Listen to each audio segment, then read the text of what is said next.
E senhores, bem-vindas, bem-vindos de volta. Teremos agora a apresentação do segundo painel de hoje. Novos ou velhos princípios do Sistema Tributário Nacional. Mitigação de regressividade, simplicidade, justiça tributária, cooperação, defesa do meio ambiente e neutralidade. Presidindo a mesa, temos conosco o Dr. Gustavo Mazina, doutor e mestre pela Universidade Federal do Rio Grande do Sul, professor da FMP, presidente do Instituto de Estudos Tributários e advogado. Vamos aplaudi-lo, senhoras e senhores. Obrigado.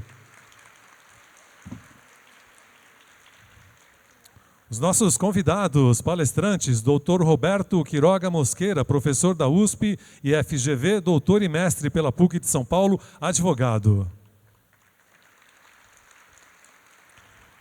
Dr. Paulo Aires Barreto, professor da USP, livre docente pela USP, doutor e mestre pela PUC de São Paulo, presidente do Instituto Geraldo Ataliba, IDEP.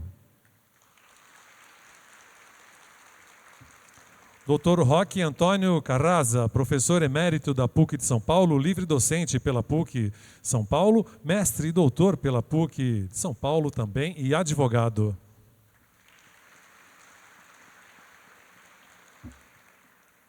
E também a doutora Bettina Traeger Gruppenmacher, pós-doutora pela Universidade de Lisboa, doutora pela Universidade Federal do Paraná, professora titular da Universidade Federal do Paraná, Visiting Scholar da Universidade de Miami e advogada. Com a palavra o senhor presidente, doutor Gustavo Mazina. Muito obrigado. Meu bom dia a todos e a todas. É sempre um imenso prazer poder participar dos eventos, dos congressos do IBDT, em especial aqui na Faculdade de Direito da Universidade de São Paulo, e mais ainda, numa mesa composta de tamanhas autoridades. Eu gostaria, antes de começar, parabenizar a comissão organizadora, o professor Ricardo Marias, o professor José Maria, a professora Marta, e todos os demais componentes da comissão, professor Chueri, presidente do IBDT, por mais esse evento, né, um evento que marca, né, o ano, marca as discussões tão importantes que temos em matéria tributária. O IBDT ele tem realizado com maestria o cumprimento da sua função institucional de propiciar esse tipo de oportunidade a todos nós, né? Oportunidade de ouvir as grandes autoridades em matéria tributária, aqui do Brasil, e muitas vezes autoridades internacionais, inclusive, né, a respeito de temas que são fundamentais, que são complexos, e, em boa medida, que são novos, ou nem tão novos, né? Isso será objeto de discussão, certamente, no nosso painel. Então, o IBDT está de parabéns pelo cumprimento, né, de forma sempre brilhante, de sua função na organização desse tipo de evento. E hoje, em nosso painel, teremos, sim, uma discussão por demais relevante, por demais importante, a respeito da chamada reforma tributária sobre o consumo, que foi estabelecida, introduzida, né, iniciada pela Emenda Constitucional número 132. A Emenda Constitucional número 132, como todos sabem, trouxe uma série de modificações no texto constitucional em relação à matéria tributária, trazendo normas de competência de tributos até então inexistentes, né? O IBS, a CBS, o próprio imposto seletivo. E, além disso, trouxe a Emenda Constitucional número 132, alguns chamaremos aqui de novos princípios, não é? Princípios que até então não se encontravam expressos no texto constitucional, e especialmente o princípio da simplicidade, o princípio da transparência, o princípio da cooperação, o princípio da proteção ao meio ambiente, a justiça tributária, o princípio da justiça tributária e ainda a chamada neutralidade. Esses ditos novos princípios têm certamente algum impacto no sistema tributário nacional. Agora, qual esse impacto e como ele se dará, isso sim é motivo de bastante discussão e a razão pela qual eu me encontro aqui ao lado daqueles que certamente trarão luzes, não é, a todos nós. Dentre outras questões que certamente serão abordadas e que já foram, em boa medida, também tratadas no painel anterior, nós temos já de início, não é, a discussão a respeito da inovação que eventualmente se deu no sistema tributário nacional a partir da explicitação desses princípios, desses ditos novos princípios no texto constitucional. Não seriam eles uma decorrência de sobreprincípios já existentes, ou mesmo de postulados normativos, como o professor Humberto Ávila trouxe na sua exposição? Serão eles efetivamente uma novidade? E sendo eles uma novidade, qual o papel, qual a função a ser cumprida por esses novos princípios? Porque percebam, até então, os chamados princípios constitucionais tributários, em especial aqueles previstos no artigo 150 do texto constitucional, eles são normas que servem à proteção do contribuinte, no âmbito dessas relações jurídicas que mantém ele, contribuinte, com o Estado, não é? O Estado em sentido lato sensu. Mas serão esses ditos novos princípios também normas que servem à proteção do contribuinte? Será essa também a função desses novos princípios? Ou se estabelece talvez uma nova categoria de princípios no âmbito constitucional tributário que tem eventualmente uma função diferente ou, quem sabe, além da simples proteção dos contribuintes? E fora isso, certamente, debateremos a aplicação já desses princípios pelo legislador, né? Pelo legislador complementar, que com a missão de regulamentar a emenda constitucional 132, tem criado leis complementares e talvez não observado, ou não observado exatamente, princípios como da simplicidade, como da cooperação. Lembro aqui as discussões, né, do projeto de lei, em que foram organizados grupos de trabalho sem uma participação direta da sociedade civil, né? E mais, na época, com uma exigência, não é, de sigilo por parte daqueles que compunham esses grupos de trabalho, não é, que deram origem à Lei Complementar 214. Será com isso estava se cumprindo o princípio da transparência, da cooperação? Então, essas, dentre outras questões, serão abordadas por essa mesa de celebridades do mundo tributário. E começamos com o Dr. Roberto Quiroga Mosqueira, que vai falar um pouco sobre essas alterações todas. Bom dia a todos, bom dia a todas. Prazer estar novamente aqui no Congresso do IBDT, agradecendo aí ao professor Chueire, presidente do IBDT, e toda a comissão organizadora, pelo convite que me foi formulado. Bem, eu, na verdade, inicio esse bloco temático, e, obviamente, que a primeira coisa importante que se tem que dizer sobre o tema é que nós vamos ter assuntos bastante semelhantes, com vieses diferentes de análise, mas, basicamente, o que vai se analisar nesse primeiro bloco são os ditos princípios introduzidos pela emenda 132. Né? E isso foi subdividido em 4 subtemas, mas, de uma certa forma, existe uma sobreposição. Né? Então, o Paulo vai falar aí sobre se são explícitos, implícitos, a professora Betina vai falar sobre uma diretriz, um princípio, o professor Roque vai falar sobre especificamente na parte de consumo. Então, nós temos algumas sobreposições. E nós tivemos aí a aula do professor Humberto e também da professora Misabel, mas, sobretudo, a palestra do professor Ávila, onde, na verdade, nós já tivemos alguns delineamentos desse assunto. Né? Eu tenho 20 minutos, então vou tentar, obviamente, introduzir o assunto e passar por questões que me parecem relevantes. Né? A primeira delas, eu acho que o tema vem trazendo grandes discussões no campo jurídico, até por parecer uma novidade. E aí eu digo o termo parecer e vou me explicar. E já começo por aí. Veja, o idealista da reforma é um economista, né? O Bernard Api. É claro que ele teve ajuda de juristas importantes, colegas nossos, mas o idealista da reforma é um economista. Então, se a gente tem como idealista de uma reforma um economista, a gente tem que ter um pouco a ideia da origem, do que esse economista traz como conhecimento para realizar essa reforma. Né? E, nesse aspecto, grande parte de tudo que se fala a respeito de princípios, etc., decorre de temas tratados na chamada teoria da tributação. Né? Nós temos a satisfação aqui no curso de Direito da faculdade, já há quase 17 anos, um curso sobre teoria da tributação na graduação, onde a gente coloca alguns temas relacionados à teoria da tributação, e também no mestrado, né, aqui da faculdade. Mas, na verdade, a teoria da tributação é todo um conjunto de assuntos tratados por financistas públicos. E, nessa seara, esse tema já é bastante antigo. Falar-se de simplicidade, falar de transparência, justiça, equidade, progressividade, neutralidade, já é um tema de quase 50 ou 40 anos. Né?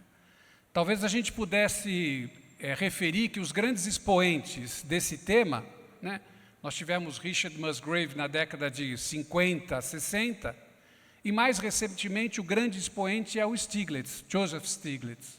Né? E basicamente o que eles vão falar? Eles vão falar o seguinte: olha, o que um sistema tributário ideal deve buscar? Se eu quero ter um sistema tributário, instituir um sistema tributário num país, o que a gente deve buscar? Né? Então, na obra de Musgrave e de Stiglitz, basicamente eles dizem o seguinte, Musgrave diz o seguinte: eu preciso de 4 coisas. Eu preciso de simplicidade, eu preciso de neutralidade, eu preciso de progressividade e equidade. Musgrave coloca 4 princípios dentro da teoria da tributação.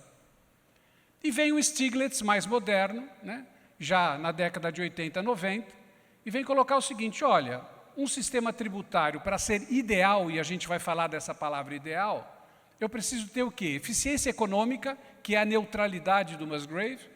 Eu preciso flexibilidade, que é um conceito novo do Stiglitz. Eu preciso de transparência, eu preciso de equidade e eu preciso realmente essas características para quê? Para que eu possa ter o chamado sistema tributário ideal. Então, na verdade, na minha visão, o que nós temos aqui na emenda é a introdução por parte da emenda constitucional de alguns conceitos que foram idealizados inicialmente por um economista. Né? E, portanto, aparentemente, o economista pode desconhecer se nosso texto constitucional já tinha de forma implícita ou explícita, eu não quero entrar na palestra do Paulo, e também já foi dito um pouco pelo professor Ávila, né, se nós já tínhamos isso no texto constitucional ou não. Agora, os financistas públicos, eles vão falar dessas características como um ideal.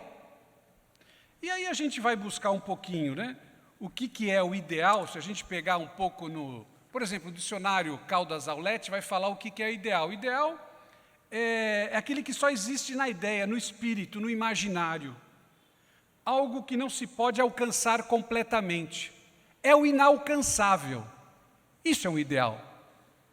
Por isso que eles dizem, olha, o sistema tributário precisa buscar o ideal, mas nunca vai se alcançar o ideal. O que é simplicidade?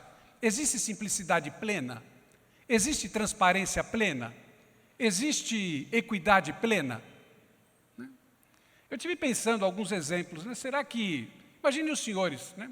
Para falar só de simplicidade, se fosse agora revogada a lei do nosso imposto de renda à pessoa física, e fosse introduzida uma nova legislação do imposto de renda brasileiro, dizendo o seguinte: todos nós vamos pagar 7% sobre os nossos rendimentos. Simples. Me parece que aí a gente tem um caso claramente de identificação de simplicidade. Né? Nós discutimos na aula de mestrado, eu dava esse exemplo, um conceito de não simplicidade. Vamos imaginar que a legislação brasileira agora revogasse o simples. Ou seja, nós não tivéssemos mais um modelo de tributação do simples. Será que isso seria inconstitucional? Em princípio, eu acho que sim. É claro, nós temos dispositivos expressos na Constituição, é uma ressalva, falando do tratamento adequado para as microempresas. Então, é muito difícil você ter essa ideia do que é ideal, porque esses princípios da tributação, eles não têm uma concretude e trazem essa concretude para o sistema jurídico brasileiro. Então, acho que a primeira questão importante, na minha visão, é definir isso. Nós tivemos uma mudança constitucional que teve como origem um protagonista na área de finanças públicas.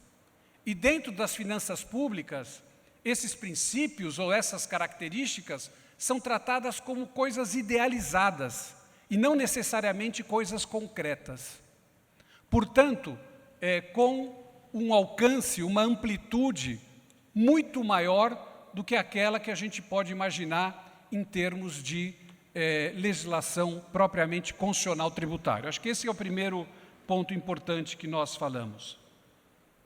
Bem, segundo ponto que a gente também poderia discutir é o seguinte: esse tema ele traz algumas questões. Por exemplo, já foi também delineado um pouco pelo professor Humberto.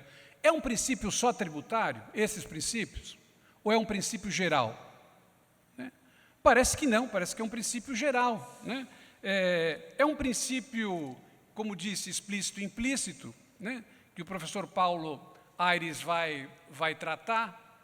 Como que eu consigo a concretude desses princípios num caso específico, como esses dois exemplos que eu dei? Será que nós estaríamos num caso de simplicidade se nós tivéssemos um flat tax no Brasil?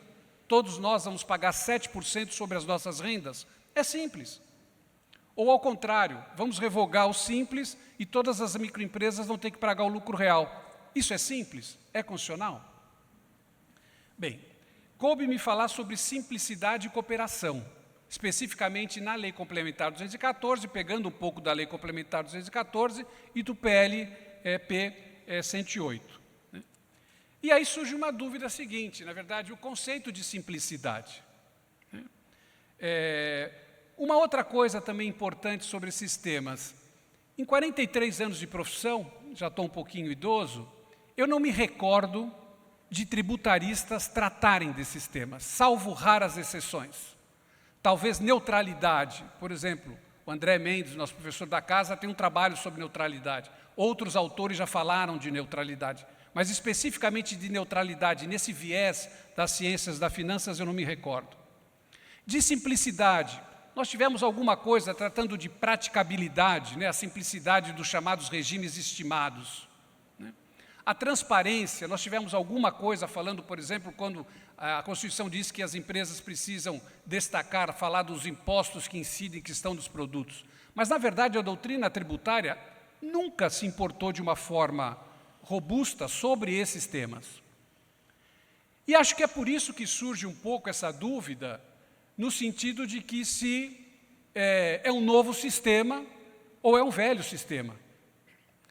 E com todo respeito à palestra aí do professor Humberto, magnífica, etc., eu perguntava a alguns amigos e falava, olha, qual a importância de saber que é um novo sistema? E se for um novo sistema, mudou alguma coisa tão relevante nesse aspecto? Particularmente, acho que não mudou nada. Nós temos um sistema idêntico ao anterior, com a única alteração, de que nós trouxemos aquele idealizador da reforma tributária, trouxe para o texto constitucional essas características que nas ciências da finança são idealizadas. Mas para falar de simplicidade, eu acho que eu gosto sempre de ver um pouco as definições lexicais, ou seja, os dicionários. Eu fui no dicionário Caldas Aulete, que é o meu, grande referência como dicionarista. E ele vai falar o que é basicamente simplicidade. Ele errou duas coisas. Ele vai dizer, de fácil compreensão ou interpretação, e que não é complicado. Então, o primeiro ponto que ele coloca é o termo complicado, que não tem excessos. E, coincidentemente, depois da palestra do professor Humberto, e lendo o seu livro sobre segurança jurídica, 7ª edição, o professor Ávila também coloca o termo complicado. Mas está na definição lexical. O que ele diz também? O que não é complexo. E aí a complexidade, no dicionarista, o que é? É que não tem outros elementos que surgem de surpresa, eventualmente, nessa definição de complexo. Eu poderia dizer o seguinte: o complicado é alguma coisa interna, diz respeito à interpretação, à significação, à designação do termo. E o complexo é alguma coisa externa, um elemento externo que provoca alguma mudança. O professor Humberto tratou um pouco disso no início. Agora, para dar concretude a essa definição, ou seja, algo que é complicado e algo que é complexo, a gente vai buscar o quê? Nos nossos princípios constitucionais, né? E, basicamente, eu acho que a gente está repleto de princípios que tratam da simplicidade. Especificamente com relação à microempresa, etc., se nós transitarmos pelo texto constitucional, nós vamos encontrar alguns dispositivos expressos a respeito da simplicidade. Mas a simplicidade como tema maior, nós vamos encontrar em vários princípios, como também foi referido pela manhã, né? O princípio da igualdade, né? O princípio da dignidade humana, né? O princípio da legalidade. No caso, o próprio Sr. Humberto também coloca, especificamente do seu ponto de vista da simplicidade, a questão do postulado da proporcionalidade, onde eu preciso ter adequação, necessidade e proporcionalidade em sentido restrito. Ou seja, a simplicidade do financista público, protagonista da emenda, talvez não seja necessariamente a simplicidade que a gente está falando dos textos e dos princípios constitucionais já existentes na Carta de 88. Né? Agora, como que eu dou concretude e como que eu estipulo limites no princípio da simplicidade? Eu acho que isso é uma coisa nova para a gente. Né?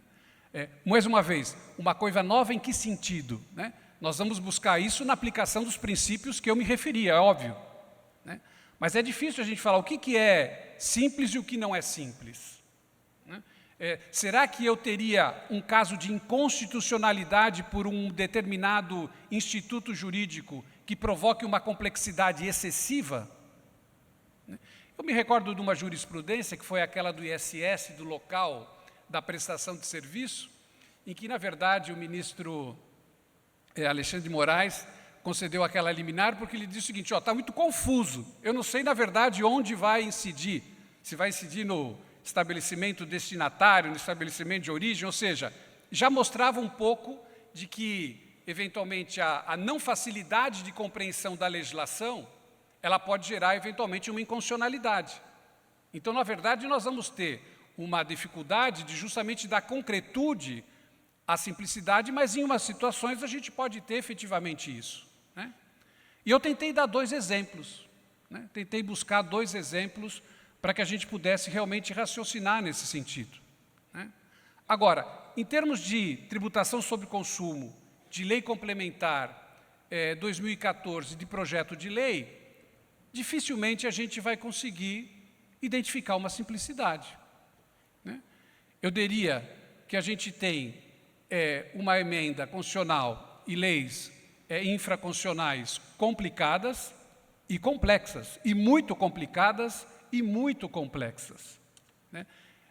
Inicialmente, acho que todos nós ouvimos falar de que a reforma vinha simplificar, na medida em que ela eliminava tributos e criava um grupo menor de tributos. Mas isso não é simplicidade. Né? A simplicidade, ela pressupõe justamente evitar excessos, né? E evitar um elemento externo, na verdade, que altere, que surpreenda eventualmente algum tipo dinâmico de relação. E no caso, provavelmente a gente tem aqui um esvaziamento desse conceito de simplicidade perante a lei complementar e o projeto de lei. A respeito da simplicidade também, a gente também tem que analisar 2 coisas. Até que ponto a gente poderia classificar a simplicidade do seu ponto de vista coletivo ou geral e a simplicidade do seu ponto de vista individual. Exemplo. Esse exemplo que eu dei do simples é um caso de simplicidade coletiva, né? E que, na verdade, é absolutamente aderente à prática do país.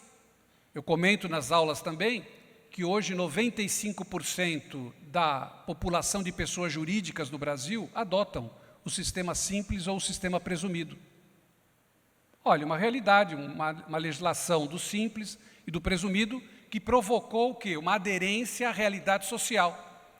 95% das empresas no Brasil adotam esses modelos. Daí porque talvez eu pudesse ter o argumento a contrário senso. Se eu revogasse o simples ou o presumido, será que não seria uma inconstitucionalidade? Né? Ou seja, obrigar todo mundo a fazer o lucro real? Até que ponto eu consigo estipular essa concretude da aplicação e da eficácia do princípio da simplicidade? Né? E também a gente poderia, talvez, classificar a simplicidade como objetiva e subjetiva. Né? A simplicidade subjetiva, ela tem um caráter individual também, uma análise individual do caso específico, né?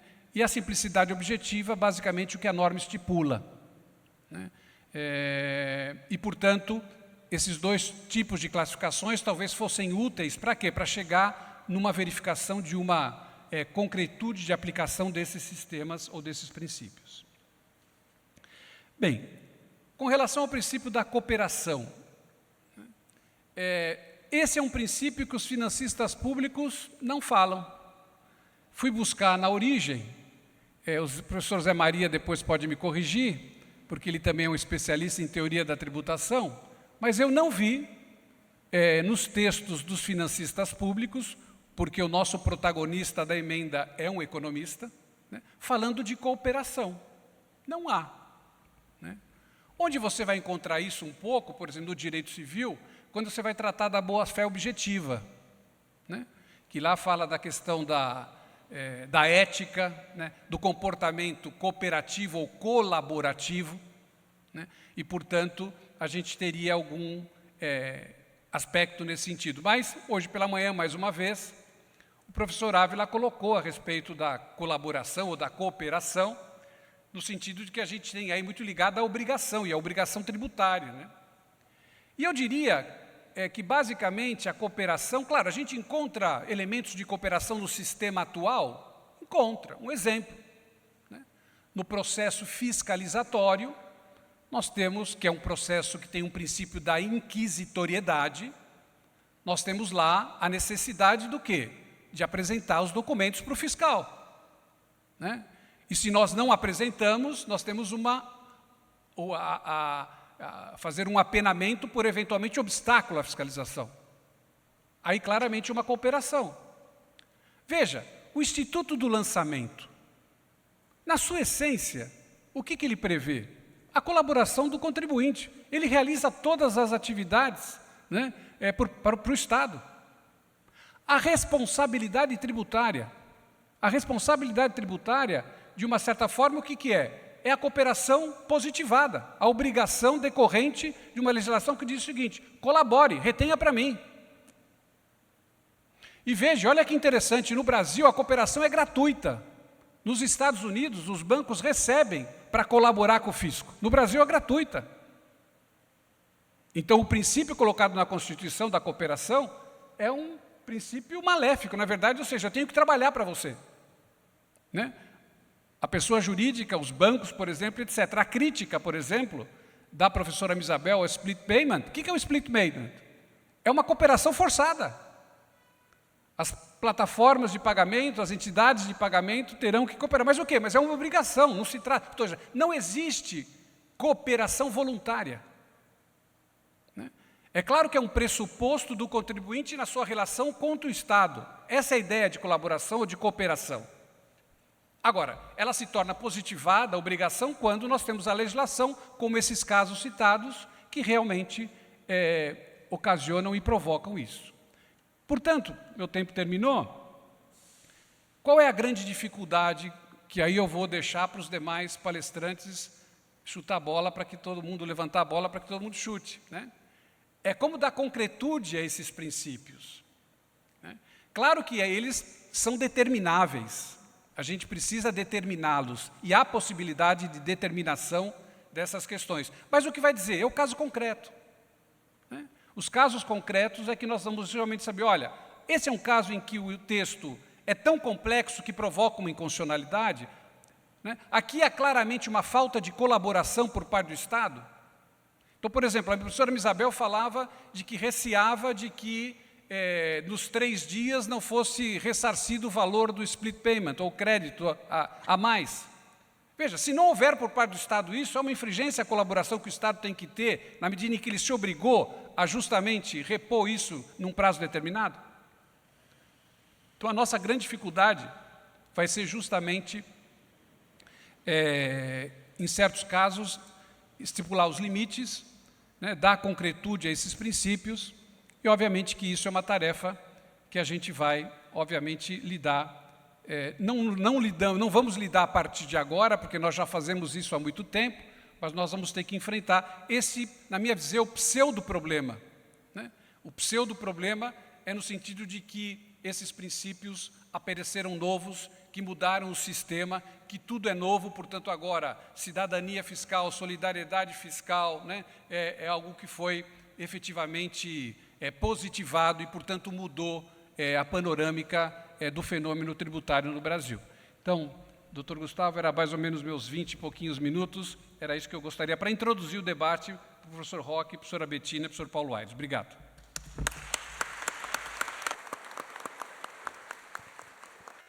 Muito obrigado, doutor Quiroga, pela brilhante exposição a respeito desses princípios importantes da simplicidade e da cooperação. Dito isso, passo de imediato a palavra ao professor Paulo Aires Barreto, para que também faça a sua exposição. Bom dia a todas e todos, é uma enorme satisfação comparecer uma vez mais a esse tradicionalíssimo Congresso de Direito Tributário.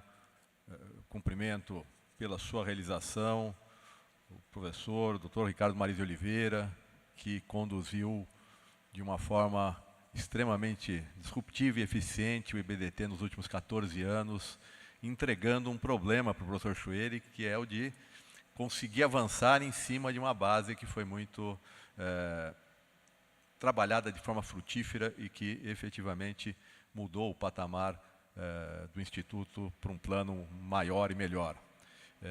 E este evento é um resultado desse processo, salão nome lotado, inclusive com pessoas na parte de cima do local, é algo incomum e, nesse sentido, agradeço o convite e cumprimento efusivamente o conselheiro vitalício, agora Ricardo Maris de Oliveira, e o presidente do Instituto, Luiz Eduardo Chueri. Participar desse evento é extremamente desafiador. Falar depois da conferência do professor Humberto Ávila, da conferência da professora Isabel Derzi, ao lado do meu mestre Roque Antônio Carrasco, da professora Bettina, do meu amigo e colega de disciplina nesse semestre sobre interdisciplinaridade do direito tributário, Roberto Quiroga Mosqueira, presidido pelo Gustavo Massina, é efetivamente realmente um desafio. É o congresso no qual eu efetivamente me sinto nervoso antes de participar, com 40 anos praticamente de atuação nesse tipo de atividade. O meu desafio é voltar, em uma certa medida, na medida que o professor Humberto, a meu sentir, esgotou a matéria, ao tema da inovação ou explicitação normativa dos princípios constitucionais.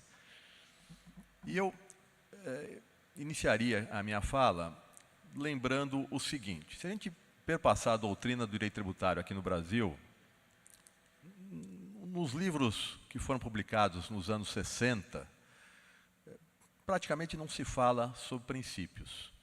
O livro do Alfredo Augusto Becker vai fazer menção ao princípio da capacidade contributiva. O compêndio do Rubens Gomes de Souza praticamente não passa por esse tema. A temática dos princípios vai se apresentando de uma forma mais importante ao longo dos anos 70 e 80, com manifestações muito importantes de Roque Carrasa, de Geraldo Taliba, de Paulo de Barros Carvalho, e essa aproximação constitucional do direito tributário, num primeiro momento, com uma ênfase principiológica, numa segunda perspectiva, ganha dimensão nesse espaço de tempo. Eu lembro que o 5º Congresso Brasileiro de Direito Tributário do IDEP, que se realizou em 1991, tinha como tema central os princípios constitucionais. Portanto, eu quis trazer essa mensagem para dizer que os, entre aspas, velhos princípios não são velhos. São princípios que estão sendo trabalhados pela doutrina coerentemente, consistentemente, alguns explícitos, outros implícitos. E aqui eu queria trazer também um dado objetivo. O último concurso para professor titular desta casa, que foi vencido pelo professor Humberto Ávila, trouxe 2 teses sobre segurança jurídica. Um princípio implícito. Portanto, essa dinâmica da explicitude ou implicitude, ela já me parece nascer relativizada ou de pouca importância. Mais do que isso, se nós perpassarmos a doutrina um pouco mais recente, nós vamos encontrar várias obras sobre esses princípios que estão sendo considerados como princípios novos do nosso sistema. A ministra Regina Helena Costa, no seu Praticabilidade e Justiça Tributária, fala de justiça e fala de simplificação na lógica da praticidade, são 2 coisas diferentes, mas o tema é abordado de forma bastante efetiva por ela. Ricardo Lobo Torres, no ano 2000, publicou um artigo muito interessante sobre transparência fiscal.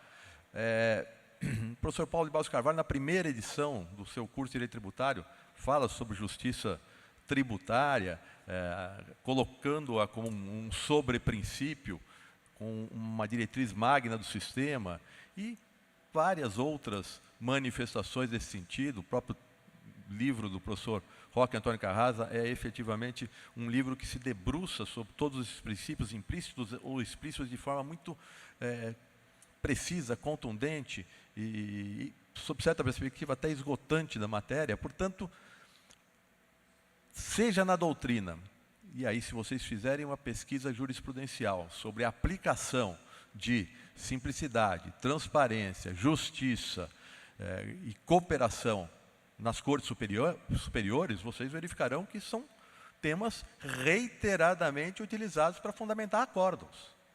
Logo, sob esse viés, se a doutrina trata dos assuntos, se a jurisprudência os acolhe, onde é a inovação?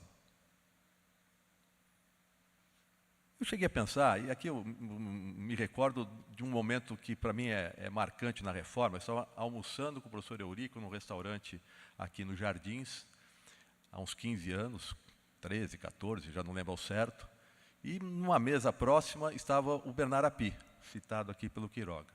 E o Eurico levantou e falou assim: me dá um segundinho que eu vou ali convidar o Api para um projeto de reforma tributária. Foi o grande erro da minha vida. Tinha que ter segurado, Eurico. Não vá. Fica aqui. E o desdobramento provavelmente teria sido outro. Então eu carrego essa culpa comigo. E a gente poderia ter uma reforma, mas eventualmente uma reforma feita também pelos juristas. Eu sempre lembro, o Código Tributário Nacional, que é um dos diplomas mais perenes do nosso sistema, menos emendado, menos alterado, com dispositivos que não são tidos por inconstitucionais, foi um diploma que foi maturado por grandes juristas brasileiros. Está aí, válido, vigente, eficaz, num contexto diferente daquele que, a meu sentir, advém da reforma tributária. Portanto, o meu sentimento maior é o de que a referência principiológica que se põe no artigo 145 do texto constitucional, ela tem mais o propósito de, em certa medida, vestir a noiva.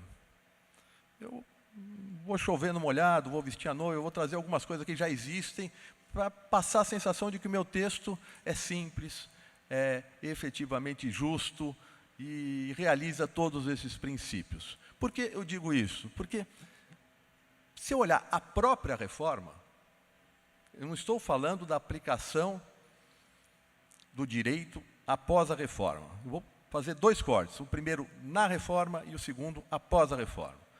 Se eu olhar para a própria reforma e testar esses princípios, eu vou encontrar problemas. O professor Quiroga lembrava aqui das 20 milhões de empresas que apura o imposto sobre a renda com base no simples ou no presumido.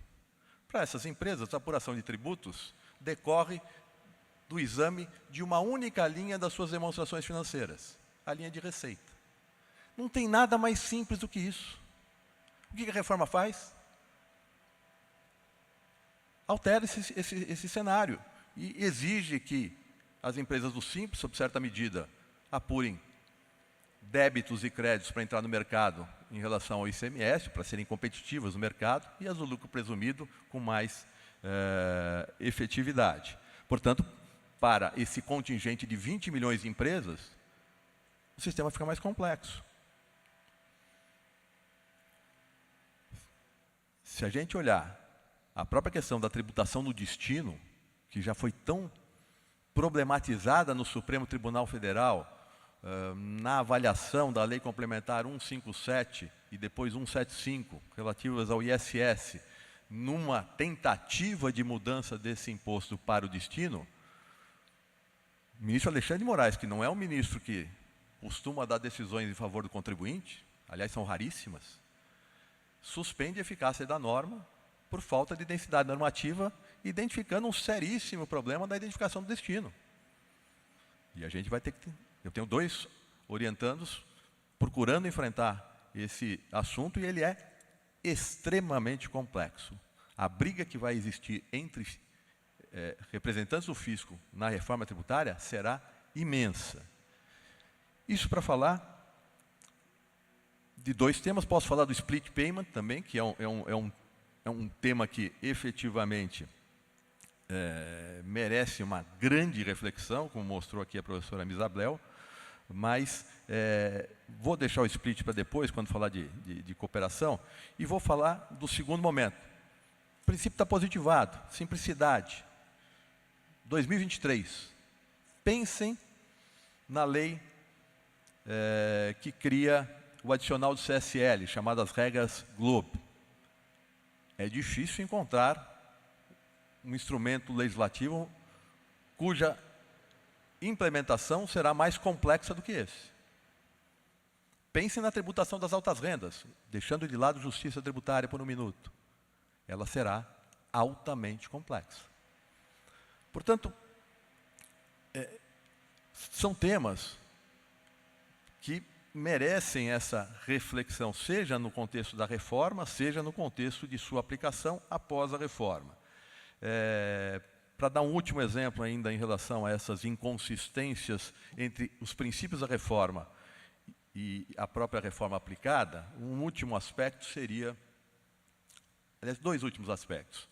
A questão da mitigação da regressividade, que vai ser tratada pela professora Bettina, e eu diria que a reforma tem um problema de pressuposto imenso relativamente a esse tema. Uma reforma sobre consumo, que tem como ponto de partida manter a carga tributária sobre consumo no mesmo patamar que existia antes, é uma reforma que não quer a mitigação da regressividade. Ela quer manter a regressividade, o que me parece um problema central e que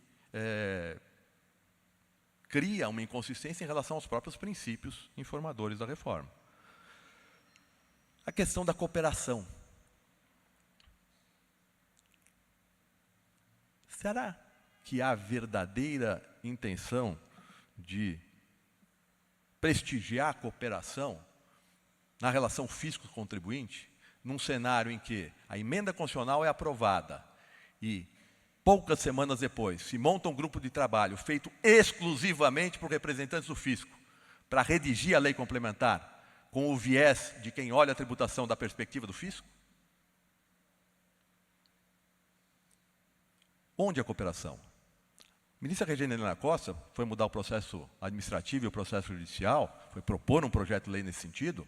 Ela chamou os auditores fiscais, que têm uma função relevantíssima e cuja conhecimento da tributação é necessário, procuradores, advogados privados, membros da magistratura, colocou todo mundo numa mesma sala e disse: olha, eu quero consenso e eu não quero revogar nenhum artigo do Código Tributário Nacional.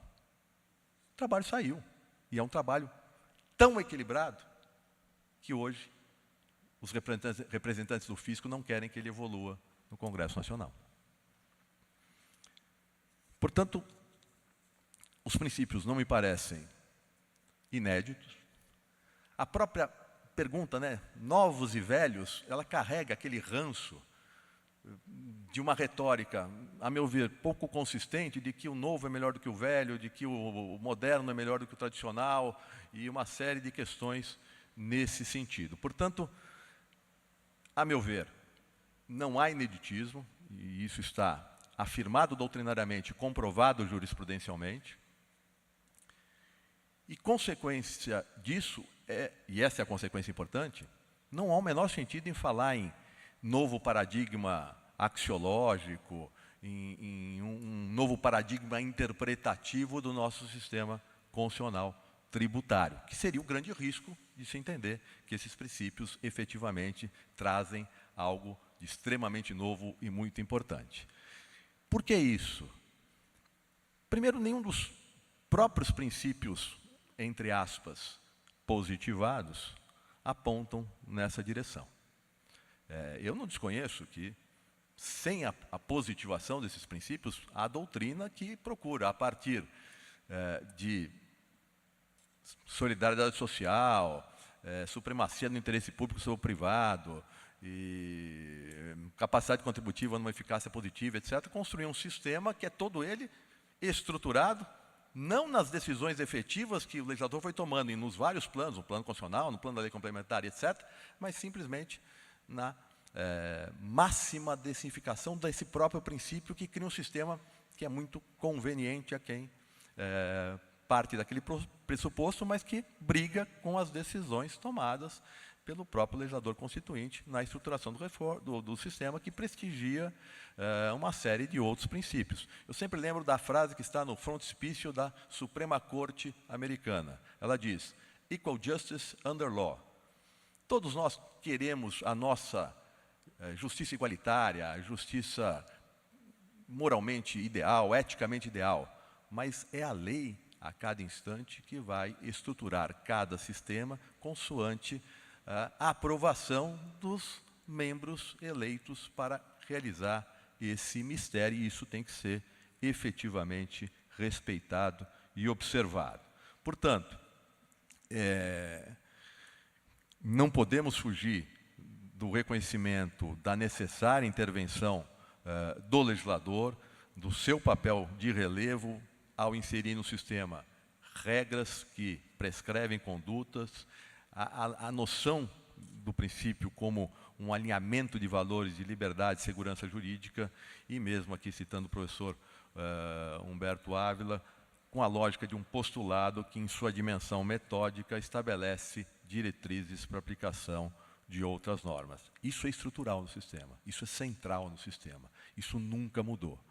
Isso é que deve ser prestigiado e valorizado na forma de enxergar o nosso sistema tributário daqui por diante. Eu lembraria que nós temos novidades importantes, o próprio IBS e CBS podem representar algo efetivamente sob certa medida, disruptivo, novo, etc. Eu lembraria apenas que a emenda constitucional 1865, na origem, já trazia um ICMS de estados e municípios. Ela acabou não sendo implementada na sua lógica inicial, mas essa novidade tem 60 anos. E, sobretudo, o que remanesce no texto constitucional, ou que não se altera no texto constitucional, qual a estrutura que continua plena, válida, vigente, eficaz, rígida. Isso é importante para responder à questão da mudança do paradigma, de eventual novo paradigma na tributação. Poderíamos, por exemplo, tirar a discriminação de competências tributárias da Constituição. Aí sim eu tenho, eventualmente, um sistema muito diferente do atual. Mas não, a decisão do legislador constituinte foi repartir competências no texto constitucional. E a decisão do poder de reforma foi manter essa lógica. Portanto, é uma lógica de respeito a esse viés, não de alteração dele. A decisão do poder de reforma também mantém as competências privativas. E isso precisa ser melhor examinado à luz do IBS-CBS, porque é uma lógica que está prestigiada na nossa Constituição. Há uma única previsão constitucional de compartilhamento. E, por ser única, ela tem que ser examinada nos estritos limites em que posta foi. As regras para estabelecer normas gerais de direito tributário continuam a obedecer o que dispõe o 146 do texto constitucional. E é importante entender também os diferentes papéis da lei complementar na realização de diferentes funções. Quer me parecer que a instituição de qualquer tributo deva continuar a observar as diretrizes assim constitucionalmente plasmadas que decorrem dos princípios previstos na Constituição, implicitamente e explicitamente. Encerro trazendo aqui um soneto de William Shakespeare. Não, tempo, não zombarás das minhas mudanças. As pirâmides que novamente construíste não me parecem novas, nem estranhas, apenas as mesmas com novas vestimentas. Muito obrigado.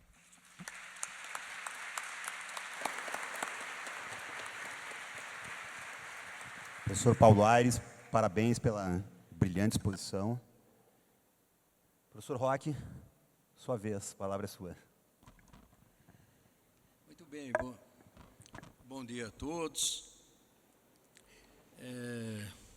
Eu também me sinto muito honrado em participar desse novo Congresso Brasileiro de Direito Tributário atual, promovido pelo prestigioso IBDT. E minha honra é redobrada por integrar essa mesa de debates, presidida pelo professor Gustavo Massina e composta, não é, pelos professores Bettina Gruppemacher, Paulo Aires Barreto e Roberto Quiroga Mosqueira. Eu fui incumbido de falar-lhes se, com a reforma da tributação sobre o consumo, o princípio da neutralidade será realmente prestigiado. E, para isso, os organizadores desse evento me pediram para fazer um estudo comparativo do IBS e da CBS com o IPI e o ICMS, que obedecem ou deveriam obedecer ao princípio da neutralidade e, com ele, ao princípio da capacidade contributiva. Como muitos sabem, eu sempre fui muito crítico em relação à reforma, essa reforma da tributação sobre o consumo. A meu ver, tanto a emenda constitucional 132 de 2023, quanto a lei complementar 214 de 2025, que a explicitou, padecem de irremissíveis inconstitucionalidades. E, justamente por força dessa posição, eu tenho recebido acerbas críticas dos que estão encantados com essa reforma, apregoam que ela finalmente colocará o país na modernidade. Já me chamaram de despreparado, de ignorante, de incompetente, de antipatriota e de interesseiro, porque, na verdade, eu estaria preocupado com a perda de trabalho que os advogados e consultores tributários como eu certamente sofrerão na medida em que a tributação sobre o consumo vai ser tranquila, não suscitará litígios, não haverá litígios entre os estados, os municípios, o Distrito Federal e o Comitê Gestor, que, como sabemos, vai lançar, arrecadar e distribuir o produto da arrecadação do IBS e da CBS. Também não haverá litígios entre o fisco e os contribuintes. Isso até me faz lembrar, já que se mencionou William Shakespeare, um poema do grande literato Dom Aquino Corrêa, que foi o primeiro arcebispo da diocese do estado de Mato Grosso e que integrou a Academia Brasileira de Letras, numa época em que para lá iam ter os grandes literatos nacionais. Esse poema se intitula A Perdiz e AJO. E ele contém, entre outros, o seguinte verso: tempos houve em que a perdiz e a Jaó viviam contubernais e amigas, entoando nostálgicas cantigas. Pois bem, não me parece que o fisco e o contribuinte, com essa reforma da tributação sobre o consumo, viverão contubernais e amigos, entoando nostálgicas cantigas. Eu tenho absoluta certeza que haverá litígios mil, sobreonerando o já assoberbado Poder Judiciário. E, às vezes, nós, estudiosos da ciência do direito tributário, somos um pouco como Cassandra, aquela personagem mitológica que tinha o dom de prever o futuro, mas não era acreditada. Então, num primeiro momento, a maioria entendeu que realmente tudo correria tranquilamente, sem litígios, não haveria mais trabalho para os advogados teriam que comprar um carrinho de pipoca para vender esse produto na porta dos estádios, se quisessem sobreviver. Mas acho que a maioria leu no Valor Econômico, e acho que também no Estado de São Paulo, que na semana passada a ministra Regina Helena Costa, traduzindo o modo de pensar dos seus pares do STJ, afirmou que o contencioso tributário, quando o IBS e a CBS se tornarem uma realidade, triplicará. E acho até que ela foi otimista. Bom, mas eu me curvo à realidade, né? Eu não ignoro que, de fato, a reforma da tributação sobre o consumo veio para ficar. O brasileiro, alguns psicólogos já falaram, padece de encantamento retórico. Ele tende a se empolgar com palavras e com expressões mágicas. E uma dessas expressões mágicas é a reforma da tributação sobre o consumo. E depois também, eu estou convencido de que o Supremo Tribunal Federal, em nome de uma suposta governabilidade, convalidará as inconstitucionalidades que tisnam a tributação sobre o consumo, delineada, repito, pela Emenda Constitucional 132 de 2023. Muito bem, entrando logo no assunto, não é? O IPI e o ICMS devem obedecer ao princípio da neutralidade e, com ele, não é? Ao princípio da não cumulatividade. De acordo com o princípio da não cumulatividade, é assegurado ao contribuinte, em cada operação ou prestação, uma dedução correspondente ao montante de imposto devido nas operações ou prestações anteriormente realizadas. Era Geraldo Ataliba, né, com sua notável retórica, que dizia que tanto o IPI quanto o ICMS têm duas moedas de pagamento. A moeda comum, a moeda de curso forçado, atualmente o real, e os créditos provenientes das operações e prestações anteriores. E acrescentava o inesquecível mestre: não importa se o tributo, se um desses tributos foi efetivamente recolhido nas operações ou prestações anteriores, basta que tenha sido devido. O Poder Judiciário demorou, né, para assimilar essa ideia, mas hoje, não é, ela realmente se pacificou, vingou.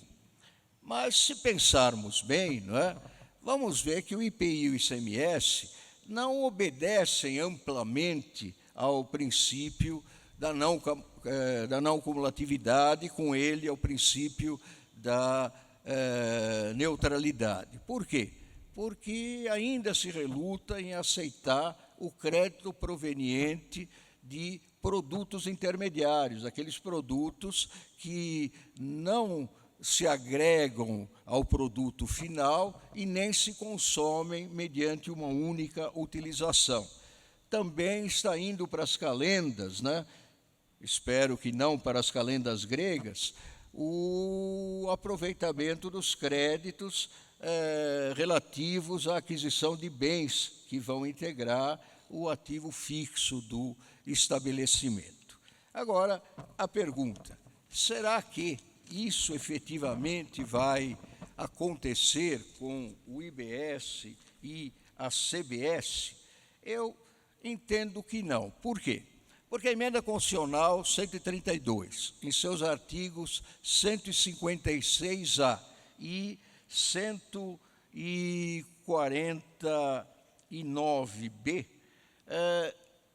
embora tenham estabelecido com todas as letras que o IBS e a CBS serão neutros, observarão o princípio da neutralidade, trazem na cauda o veneno, in cauda venenum, como diziam os antigos romanos. Ali está estatuído que serão observadas as exceções previstas na Constituição Federal e, no caso da Lei Complementar 214, nesta lei complementar.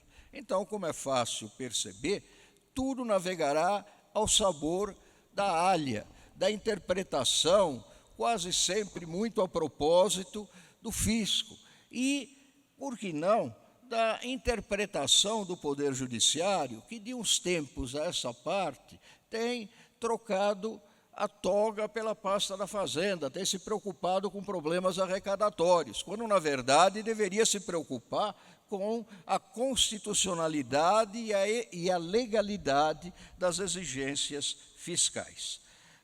Portanto, a neutralidade de tributação sobre o consumo será estruturada ao longo do tempo pela doutrina, não é? E pela jurisprudência, quando, a meu ver, deveria ter sido determinada de forma incisiva e sem exceções no próprio direito positivo, vale dizer, na Emenda Constitucional 132 e na Lei Complementar 214. Agora, para que não se diga, não é, que eu fiquei só no plano das generalidades, eu vou, dentro das limitações do tempo que me foi concedido, levantar algumas questões práticas, né? O artigo 156A,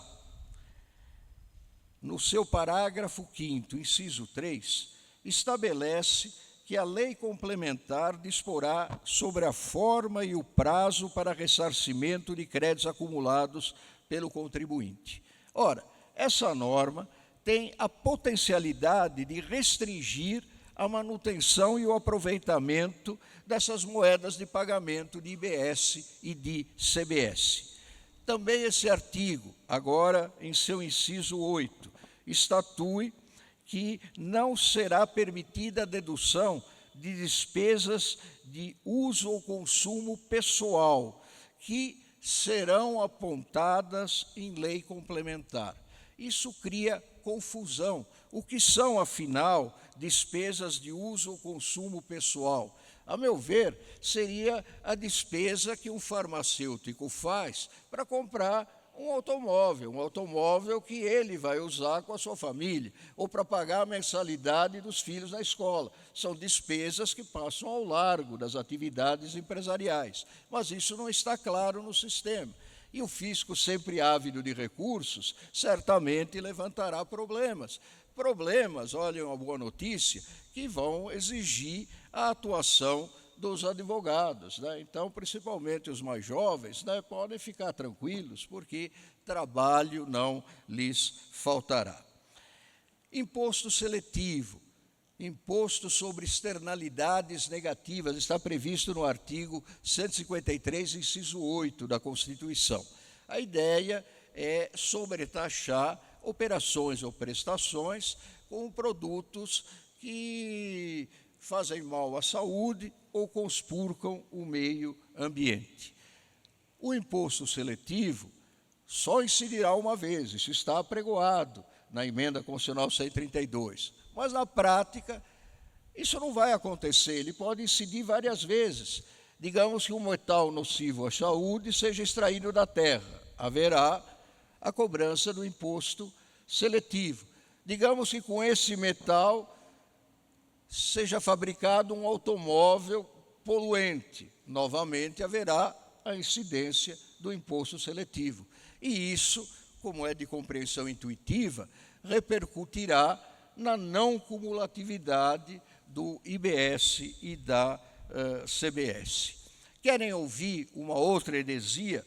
O artigo 51 caput da Lei Complementar 214 estabelece que, nos casos de isenção e imunidade, haverá a anulação dos créditos. Ora, isso gerará a cumulatividade do IBS e da CBS. É um retrocesso, né? É a consagração daquela discussão estéril em relação ao IPI e ao ICMS sobre a necessidade de se anular créditos quando há uma imunidade ou uma isenção.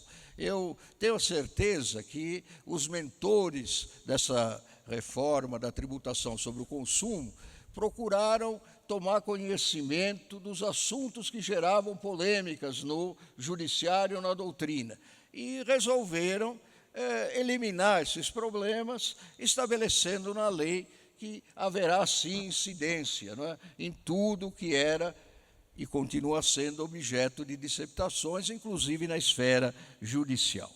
Bom, eu critico igualmente o canhestro instituto do Splipeiem, não é? Que eu soube já foi vergastado ao extremo pela eminente professora Misabel Derzi. Então, eu não quero chover no molhado, não é? Mas realmente não consigo aceitar esse instituto pelo qual o valor do IBS e da CBS migra automaticamente para os cofres públicos, não entra na contabilidade da empresa. Ora, isso agride, penso eu, uma série de princípios constitucionais. O princípio que garante o direito de propriedade, o princípio que veda o enriquecimento sem causa, o direito, por que não, que o contribuinte tem de não efetuar a tempo e hora o pagamento do tributo devido, na guarda da execução fiscal. E o que normalmente acontece da edição de uma lei de anistia, de uma lei de remissão, de um refis favorável e, claro, do parcelamento. O contribuinte tem o direito de não pagar o tributo, se reservando para o momento mais propício para ser compelido a fazê-lo. Isso tudo representa a ressurreição do medieval princípio solve et repete, pague e repita. Primeiro pague o tributo, ainda que queira contestar a sua exigência, e depois, não é, trate de reaver o que pagou. Tal se justificava na época em que se entendia que a relação entre o fisco e o contribuinte era uma relação de poder.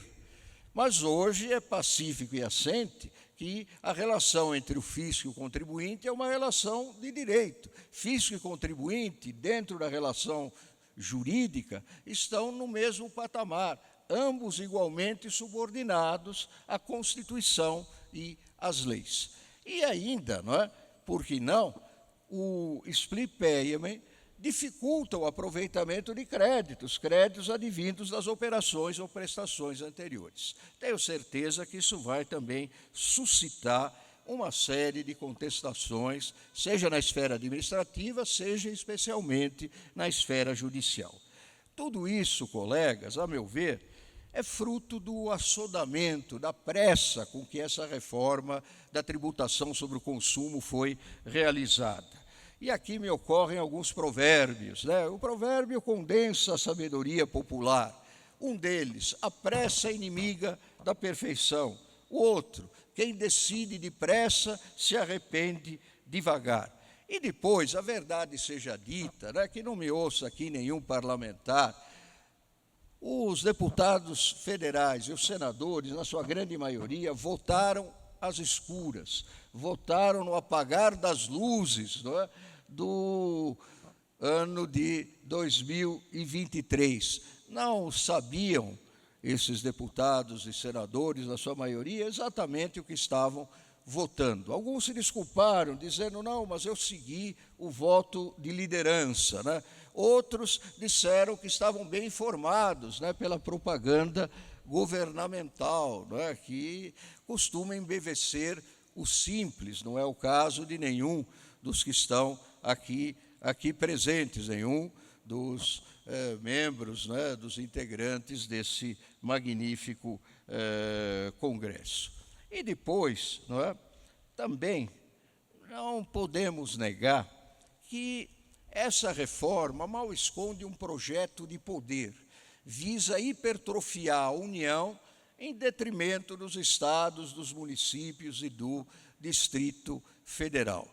Na prática, não é, essas últimas pessoas políticas, os estados, os municípios e o Distrito Federal, serão reduzidos à condição de meras satrapias, a exemplo das satrapias que existiam na antiga Grécia. Ou, se quisermos ser um pouco atuais, né, serão reduzidas à condição de territórios federais, que já existiram no Brasil, né, mas apareceram com o advento da Constituição de 1988. Terão, na prática, que bedinchar as benesses da União.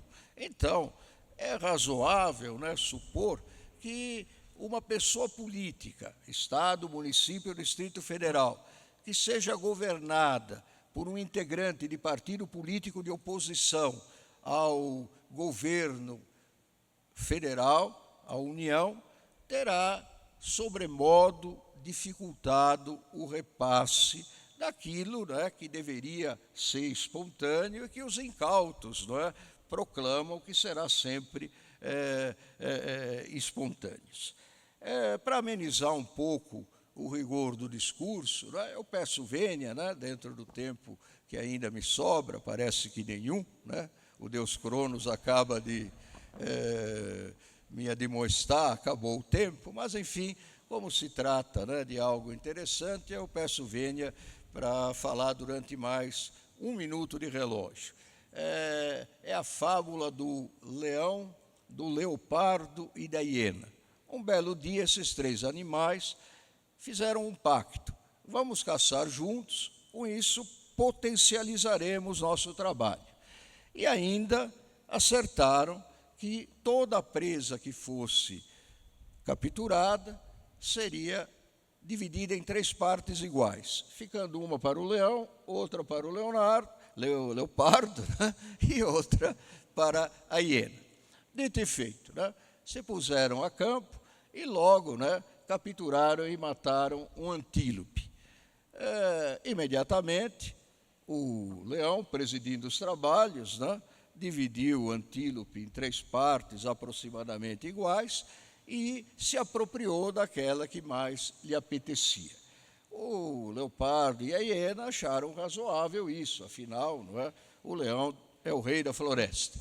Mas, logo em seguida, o leão se apropriou da segunda parte, dizendo: essa parte também é minha, porque sou o leão. E, não satisfeito, também se apropriou da terceira parte, ao argumento de que era o leão. Diante disso, o leopardo e a hiena tiveram que se retirar de mãos vazias, ou, se preferirmos, de estômagos vazios. Moral da história: quem se associa ao mais forte acaba levando a pior. Especialmente, acrescento eu a fábula de Esopo, se não há um poder judiciário, né, capaz de conter os excessos, as demasias do mais forte. Muito obrigado.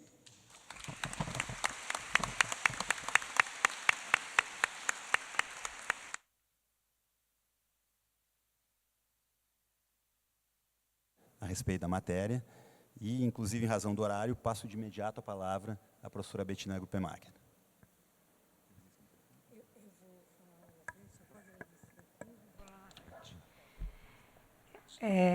Boa tarde já. Difícil falar esse horário, mas eu estou animada. Cuidado, né? Porque é um tema que realmente me anima. Eu gostaria de cumprimentar a organização do evento, na pessoa do professor Chueri, um evento de excelência. Eu também fico nervosa, Paulo, porque acho que não sou sempre convocada para esse evento, então a responsabilidade é muito grande. Mas na hora que eu pego o microfone, o problema é que eu relaxo e o tempo é o meu inimigo.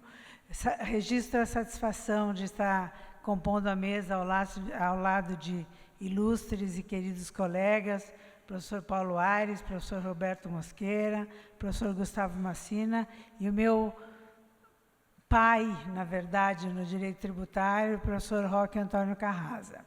Eu vou pedir licença a vocês para quebrar um pouquinho o protocolo, porque eu trouxe o material, vou falar da frente da mesa, eu me movimento muito, sentada, pesada. Peguei, pastora. Vocês projetam para mim aí? Bom, eu fui incumbida de falar para vocês sobre o princípio da justiça tributária. Uma declaração de intenções ou uma garantia constitucional efetiva? Esta é a pergunta. That's the question, né? O princípio da justiça é efetivamente uma declaração de intenções ou uma garantia constitucional efetiva? A efetivação da justiça na Lei Complementar 214, com vistas à mitigação da regressividade. Então, na verdade, nós temos 2 pontos fundamentais aqui a enfrentar nesses breves minutos. Olha, são 20, eu achei que era 15, já me animei, né? Já passaram 3, né? Bom, é duro, porque tem que agradecer, tudo, senão a pessoa passa por mal educada, né? Mas, enfim, eu me encanto com essa questão do princípio da justiça, já não é de hoje, lá se vão uns 30 anos, em que eu fui aluna do professor Marçal Justem Filho, no doutorado na Universidade Federal do Paraná, a única aluna da turma, e o professor Marçal Justem Filho, no primeiro dia de aula, me perguntou o seguinte: você lê italiano? Eu falei, não. Fala italiano? Não falo, não leio, nunca estudei italiano. E ele, delicadamente, como só ia acontecer, falou, se vira, né? Porque você vai ler só italiano. Me recomendou alguns textos filosóficos em italiano e depois o texto do Francesco Moschetti, da capacidade contributiva. E eu me encantei, eu contratei um professor de italiano que ficou comigo de manhã, de tarde, de noite, de madrugada lá, estudando aqueles textos, eu era relatora todas as aulas, né?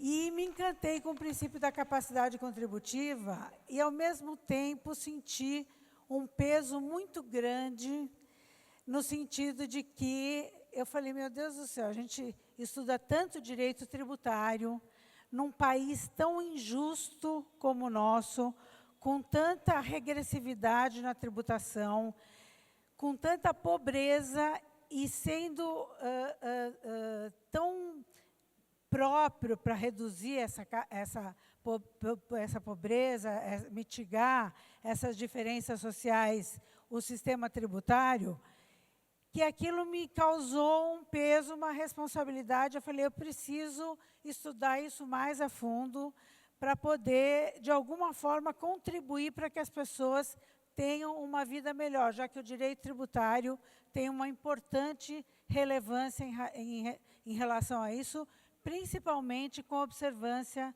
do princípio da capacidade contributiva. Depois, quando eu já estava quase no final do curso, passeando por aqui, eu sou paulista, mas moro em Curitiba, então eu estou sempre em São Paulo, passeando aqui pelo centro, passei na Lael, achei uma tradução para o espanhol do Moschetti. E aí, falei, Marçal, posso ler? Ele falou, não, deve ser um lixo. Eu falei, mas por favor, leia, Marçal. Veio com uma barriga de 9 meses, tem essa ainda, né? E aí eu falei, preciso facilitar a minha vida. Ele falou, olha, é excelente a tradução. Até hoje ele manda as pessoas pegarem comigo cópias do texto, porque a tradução para o espanhol é excelente. Eu depois vou deixar meus contatos, posso disponibilizar o PDF para quem tiver interesse em ler, porque eu sou, assim, in love com Moschetti, né? Realmente, a ideia de solidariedade trazida pelo Moschetti, eu acho fundamental no sentido do estudo da capacidade contributiva e da justiça fiscal. Então, a pergunta que se põe, eu peço desculpa pelas costas aqui, professores, o princípio da justiça que foi trazido agora pela emenda constitucional, deixa eu avançar aqui, porque não vai dar tempo de falar sobre todos os slides. Tá? No parágrafo 3º, e também a busca da mitigação da regressividade, são uma novidade? Não são uma novidade. Sempre se buscou um sistema tributário justo, sob o viés da capacidade contributiva, sempre houve a intenção de se ter um sistema tributário justo. A diferença agora é que está, como os meus colegas falaram, positivado. Isso muda alguma coisa?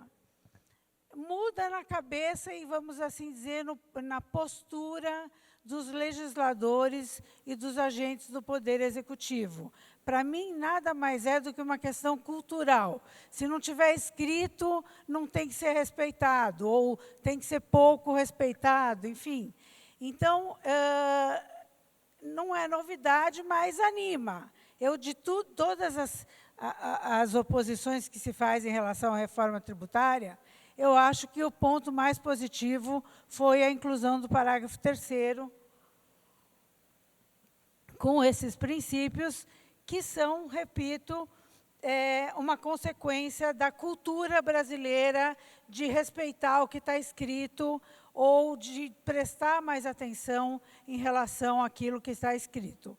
Mas, a par de ter incluído o princípio da justiça tributária e imposto a busca pela atenuação dos efeitos regressivos, que é uma consequência, o segundo é uma consequência da primeira, pergunta-se, o constituinte derivado reformador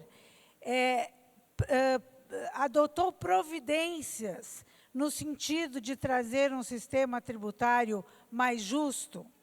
Esse enfoque deve ser feito sob um caráter bifronte, vamos assim dizer, sob o aspecto dos tributos diretos e sob o aspecto dos tributos indiretos.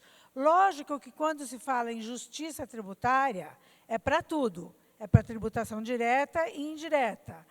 A regressividade está mais voltada à tributação indireta. Nós temos um sistema regressivo, porque paga mais tributo no Brasil quem tem menos aptidão econômica do que quem tem mais aptidão econômica. É essa regressividade que se busca reduzir ou mitigar E aí a gente tem que investigar quais foram, então, as medidas adotadas para isso.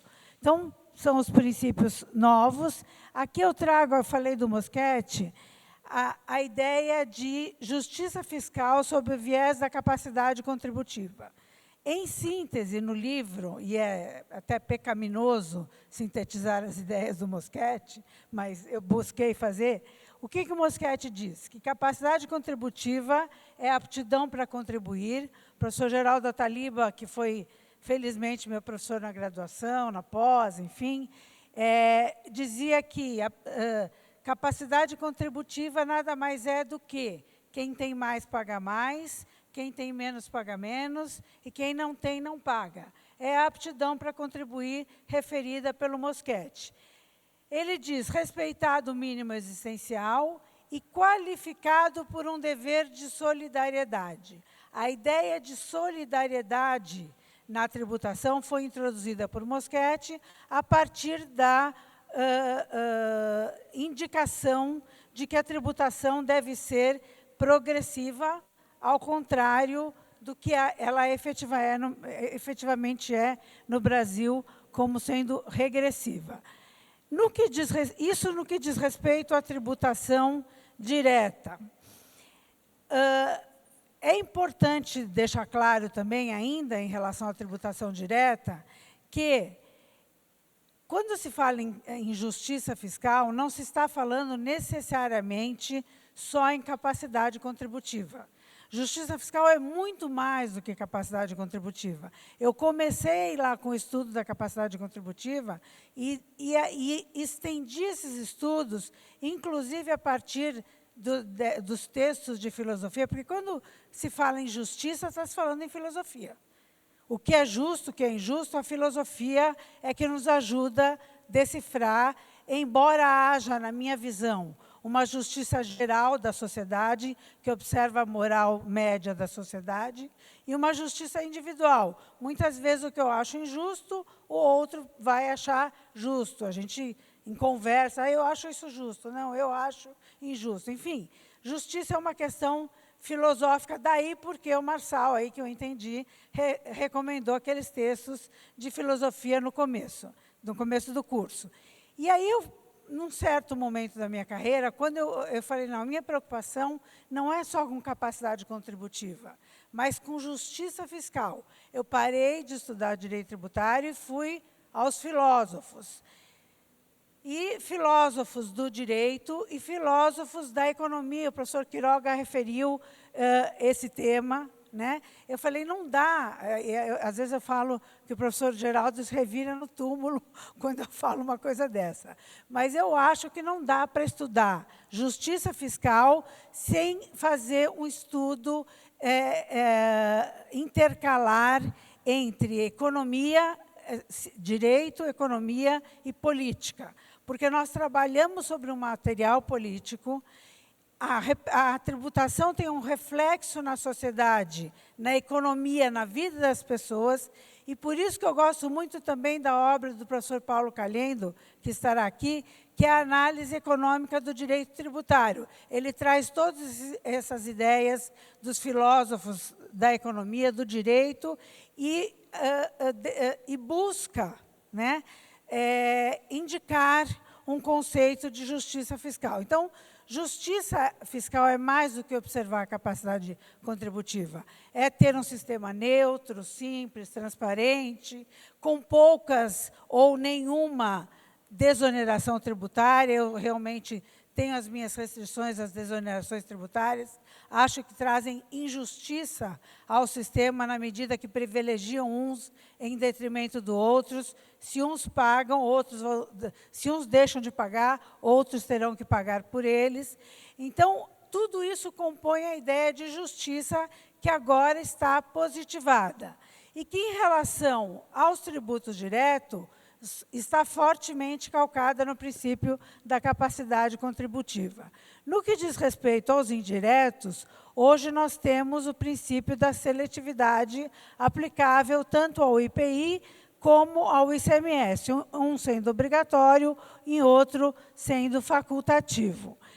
Esse princípio da seletividade, e aí é que a gente começa a investigar, é uma declaração de intenções ou, de fato, foram adotadas providências na emenda constitucional e na lei complementar no sentido de tornar o sistema tributário mais justo e menos regressivo?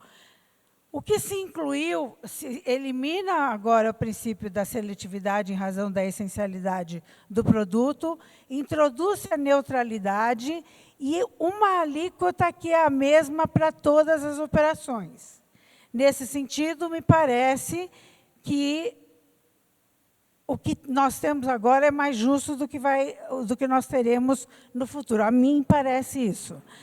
Então, em razão do princípio da neutralidade, a aplicação da mesma alíquota do IBS e da CBS para todas as operações na nova tributação sobre o consumo. Em relação ainda à tributação indireta, duas providências principais foram tomadas. Quando a gente olha, já falta só 5 minutos para um tema lindo. Eu sou romântica. Lindo como esse. Marta, eu te adoro. Esse seu sorriso aí é demais. Dá mais emoção, devia me dar mais 10 minutos para falar.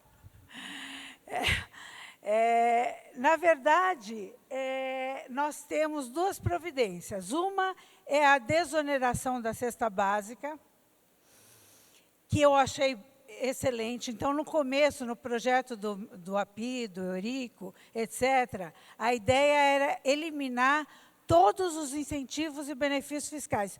Todos, inclusive os sobre a cesta básica. Felizmente, isso ficou superado.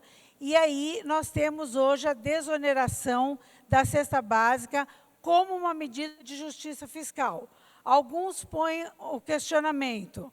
Nossa, acabou, tiraram aqui os meus minutos, é perigoso. Voltem os minutos.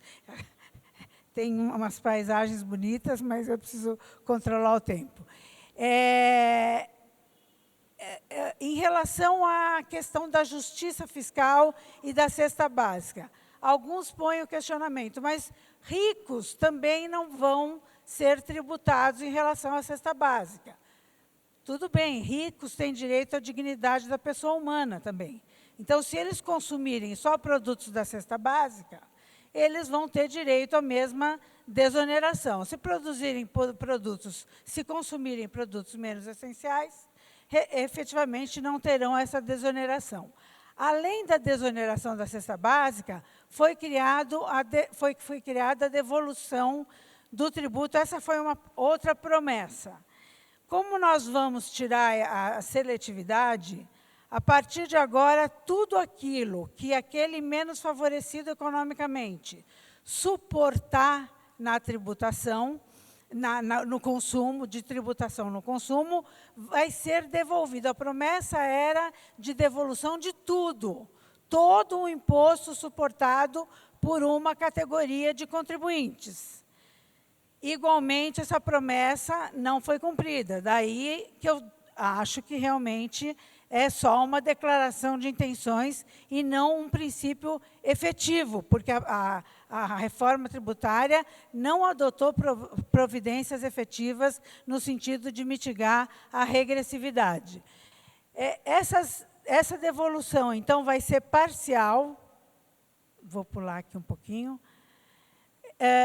Ela é obrigatória para fornecimento de energia elétrica, gás liquefeito e de petróleo, para ter direito ao cashback. Eu tenho que estar inscrito no CAD único, tenho que ter CPF ativo, tenho que ganhar até meio salário mínimo por mês, per capita, na família, né? Ser residente no território nacional, etc.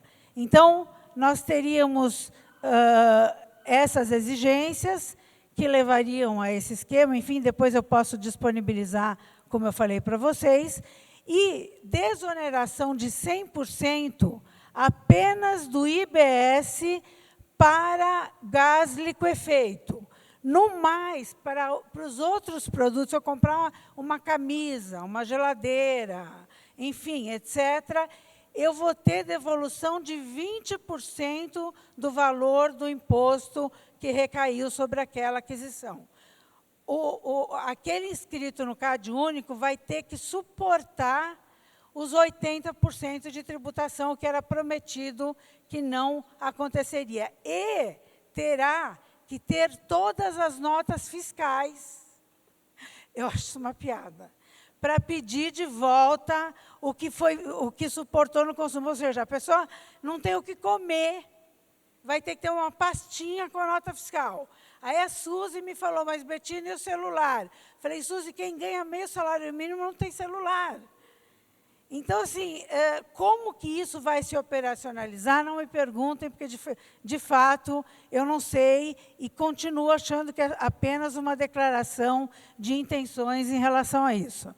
Enfim, eu imagino, até porque meu tempo sumiu daqui, que eu tenha alcançado o meu tempo regulamentar.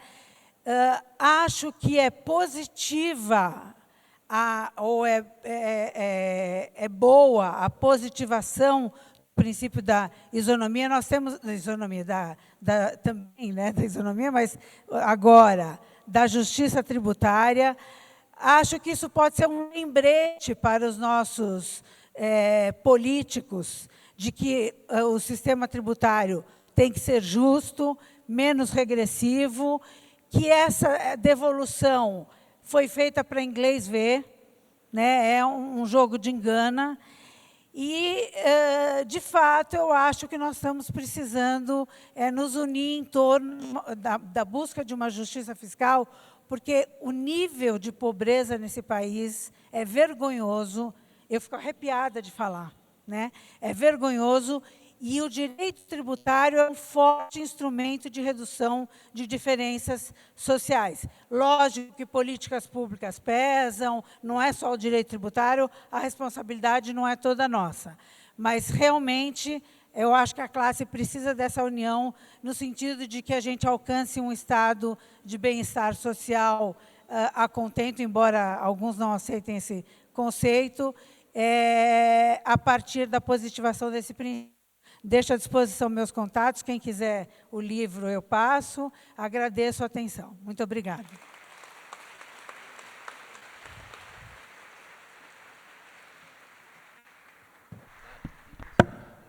Parabéns, professora Betina, por mais uma brilhante exposição.